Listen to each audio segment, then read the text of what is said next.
Olá, garotada! O que estão achando do audiolivro O Sobrinho do Mago, que é o livro 1 das Crônicas de Nárnia? Aqui em casa nós adoramos todos os livros das Crônicas de Nárnia. As histórias são fabulosas, com exemplos de bravura, bondade, de personagens que fazem o que é certo, mesmo que seja difícil. É muito importante escutar o livro na ordem certa, para não perder nadinha. Dá uma checada se você está no capítulo correto antes de continuar, tá bom? E não esquece de dar seu like e se inscrever no canal. Vamos começar? O capítulo 7 é O que aconteceu na rua. Escravo, por quanto tempo terei de esperar pela minha carruagem? Bradou a feiticeira. Tio André encolheu-se todo. Agora, na presença dela, os pensamentos bobos que tivera ao espelho foram desaparecendo. Tia Leta levantou-se logo e foi para o meio da sala. — André, quem é esta jovem, se é que tem o direito de saber? — perguntou em tom glacial. — Uma distintíssima estrangeira, muito importante. — Asneira! — disse tia Leta, virando-se depois para a feiticeira. — Saia desta casa imediatamente, sua sirigaita, ou eu chamo a polícia. Achava que a feiticeira era artista de circo e, além disso, não consentiria abraços nus. — Quem é esta mulher? — perguntou Jades. — Ajoelhe-se, sua ordinária, antes que eu a desmonte. — Cuidado com as palavras que usa na minha casa, senhorita, disse tia Leta. Nesse momento, tio André teve a impressão de que a rainha ficara ainda mais alta. Seus olhos faiscavam. Estendeu o braço e pronunciou umas palavras de som assustador, como fizera para destruir o portal de Sharn. Nada aconteceu. Tia Leta, pensando que aquelas palavras horríveis fossem um inglês mal falado, disse: — Já estou entendendo. A mulher está bêbada, completamente bêbada, nem pode falar direito. Deve ter sido horrível para a feiticeira perceber que o seu poder de reduzir pessoas a pó não funcionava em nosso mundo, mas só perdeu a compostura durante 1 segundo. Sem gastar tempo com palavras, agarrou tia Leta pelo pescoço e pelos joelhos, levantou-a acima da cabeça como se fosse uma boneca de pano e fez o lançamento. Enquanto tia Leta rodopiava no ar, a empregada, que estava tendo um dia de maravilhosa animação, enfiou a cabeça na porta e disse: — O cabriolé chegou! — Vamos, escravo, disse a feiticeira para tio André. Ele tentou resmungar qualquer coisa como uma lamentável violência, mas ficou mudo ao erguer os olhos para a rainha, que o conduziu para fora da casa. Digore veio correndo pelas escadas e chegou a tempo de ver a porta da rua sendo fechada. Puxa, agora ela está solta em Londres e com o tio André. Pode acontecer tudo neste mundo. — Oh, seu Digore, disse a empregada que estava vivendo um dia maravilhoso. Acho que Dona Letícia está um pouco machucada. Ambos correram para a sala de estar. Se tia Leta tivesse caído na madeira do assoalho ou mesmo no tapete, teria de certo quebrado todos os ossos. Por pura sorte, havia caído no colchão. Era uma velha dura, como costumavam ser as tias solteironas daquele tempo. Depois que cheirou seus sais, descansou por alguns minutos e disse que não era nada, apenas algumas manchas roxas. Não demorou a comandar a situação, falando à empregada. — Sara, vá imediatamente à delegacia dizer que há uma doida solta por aí. Eu mesma levo o almoço de Dona Mabel. Dona Mabel era a mãe de Digore. Depois de almoçar com a tia, o menino pôs-se a pensar profundamente. O problema era o seguinte: como enviar a feiticeira para o mundo dela, ou pelo menos expulsá-la do nosso o mais cedo possível? O importante, fosse como fosse, era impedir que ela continuasse a tumultuar a casa. Não podia de maneira nenhuma ser vista por sua mãe. Igualmente, se possível, não deveria tumultuar a cidade de Londres. Digore não estava na sala de estar quando ela tentou desmontar tia Leta, mas tinha assistido ao desmonte do portal de Sharn. Não sabia que ela perdera seus medonhos poderes em nosso mundo, mas sabia que pretendia conquistar a Inglaterra e o resto.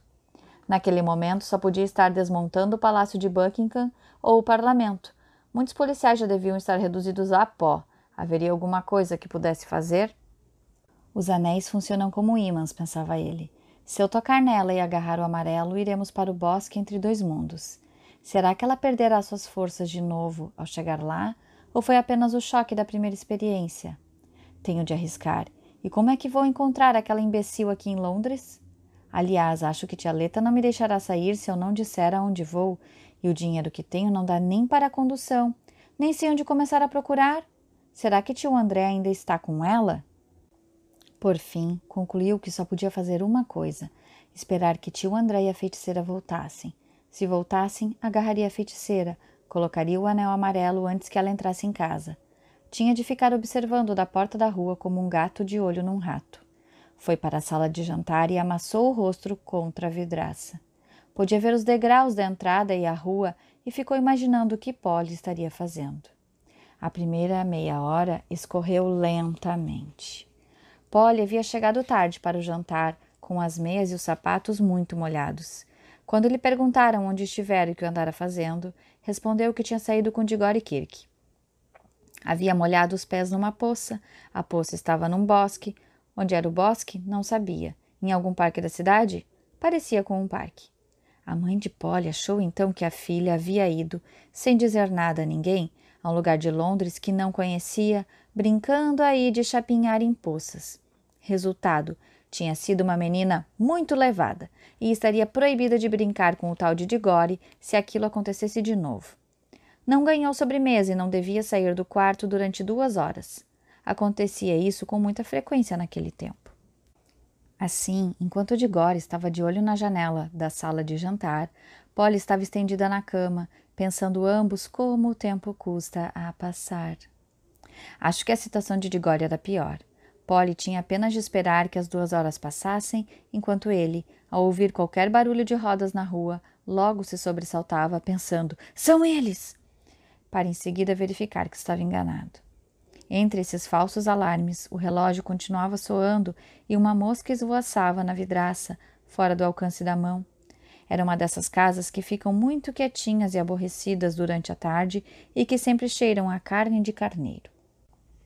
Um pequeno fato aconteceu durante a longa espera. Uma senhora chegou à porta trazendo umas uvas para a mãe de Diggory. Tia Leta foi recebê-la e Diggory não pôde deixar de ouvir a conversa entre ambas. "Que uvas maravilhosas!", disse a tia. "Ela vai gostar tanto, mas coitada da minha Mabelzinha. Acho que agora só uma fruta da terra da eterna juventude poderia fazer bem a ela. Frutas desse mundo já não resolvem, infelizmente." As duas começaram a falar baixo e ele não pôde escutar mais. Caso Diggory ouvisse sobre a terra da eterna juventude uns dias antes, teria pensado que tia Leta falava de algo sem nenhum sentido verdadeiro ou especial, como é costume entre as pessoas grandes. Mas de repente ocorreu ao menino que sabia agora que os outros mundos existiam de fato e já estiveram deles. Assim, tinha de existir em algum lugar a terra da eterna juventude. Quase tudo devia existir. Devia existir num outro mundo alguma fruta que realmente curasse sua mãe. Sabemos o que acontece quando uma pessoa tem a esperança de obter uma coisa desesperadamente desejada. Parece bom demais para ser verdade. Mas tinha de ser verdade. Tantas coisas estranhas já haviam acontecido. E possuía os anéis. Poderia explorar um por um todos os lagos do bosque. E depois... Mamãe vai ficar boa! Tudo certinho de novo. Chegou a esquecer-se da feiticeira. A mão já estava quase segurando o anel amarelo quando ouviu um galope de cavalo. Que será? Algum carro de bombeiro? Onde será o incêndio? E está vindo para cá. Oh, não! É ela! O cabriolé foi o primeiro a surgir. Não havia ninguém na boleia. No teto do cabriolé, não sentada, mas em pé, gingando com um equilíbrio magnífico, surgiu da esquina, com uma roda no ar e a toda velocidade, a rainha Jades, o terror de Sharn. Seus dentes estavam à mostra, seus olhos relampejavam, seus compridos cabelos caídos nas costas brilhavam como a cauda de um cometa. Castigava o cavalo sem pena. As ventas do animal estavam dilatadas e vermelhas. Espumando, o cavalo galopou feito um doido até a porta de entrada e ergueu-se sobre as patas traseiras. O cabriolé bateu contra o poste, espalhando-se em pedaços por todos os lados. Com um salto acrobático, a feiticeira esquivou-se a tempo do choque e foi aterrissar no dorso do animal. Ajeitou-se na montaria e inclinou-se para a frente, dizendo coisas ao ouvido do cavalo. Não eram certamente coisas para acalmá-lo, mas para excitá-lo ainda mais. Outra vez ele ergueu-se sobre as patas traseiras e começou a relinchar como se berrasse. Era todo olhos e patas e dentes. Só um exímio cavaleiro se aguentaria em cima dele. Antes que Diggory tomasse fôlego, novas coisas começaram a acontecer. Outro cabriolé parou aos pinotes atrás do primeiro. Dele saltaram um homem gordo vestindo sobrecasaca e um policial. Chegou depois mais um cabriolé com 2 policiais. Umas 20 pessoas, na maioria meninos que não têm nada a fazer, apareceram em bicicletas, fazendo soar as campainhas, dando vivas e vaias. Por fim, surgiu um bando de gente a pé, rostos afogueados com a corrida, divertindo-se a valer. Janelas abriam-se em todas as casas da rua e empregadas e mordomos surgiam em todas as portas. Queriam apreciar a bagunça. Enquanto isso, um velho senhor tentava desvencilhar-se dos restos do primeiro cabriolé. Muitos correram para ajudá-lo, uns puxando para um lado, outros para o outro.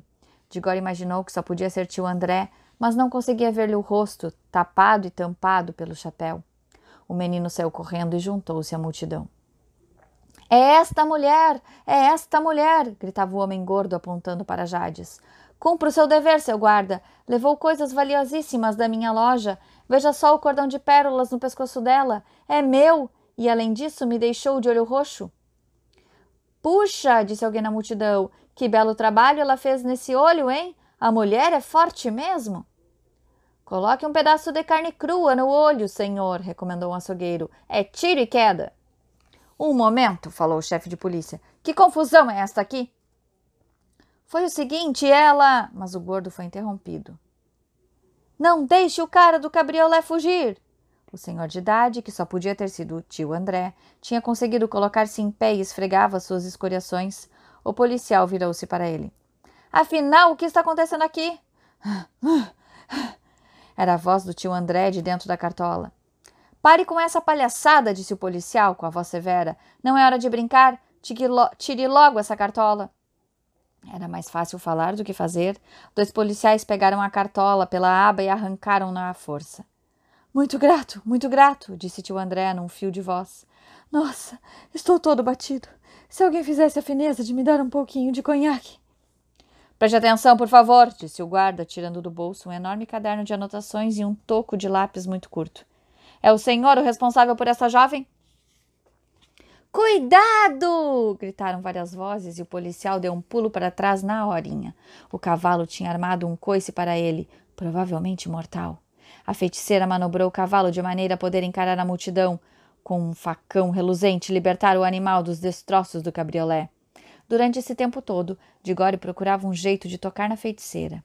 Não era fácil. De um lado havia a multidão. Para chegar ao outro lado, teria de passar perto das patas do cavalo. Assim, de dentes cerrados, o menino aguardava um momento favorável. Um homem de carão vermelho e chapéu coco tinha conseguido chegar à frente do ajuntamento. — Ei, seu guarda! O cavalo que ela está montada é meu! O cabriolé que virou lenha também é meu! — Um de cada vez, disse o policial. — Mas a gente não tem tempo, replicou o cocheiro. Conheço bem este cavalo, não é igual aos outros. O pai dele foi da cavalaria. Se essa mulher continuar espicaçando ele, vai ter assassinato aqui. Deixe eu segurar ele. O policial só podia ficar satisfeito de ter um motivo para afastar-se do cavalo. O cocheiro deu mais um passo, olhou para Jades e disse com uma voz até amável. — Eu seguro ele, a senhorita apeia. Afinal, a senhora é uma dama e não vai querer que esses desordeiros partam para cima da senhora. Melhor ir para casa direitinho e tomar um bom chá. Ao mesmo tempo, estendeu a mão para a cabeça do animal, dizendo: — Quieto, morango, quieto, companheiro. Aí, pela primeira vez, a feiticeira falou, dominando tudo. — Seu porco! Tire essa mão suja daí! Eu sou Jades, a imperatriz! E chegamos ao final do 7º capítulo.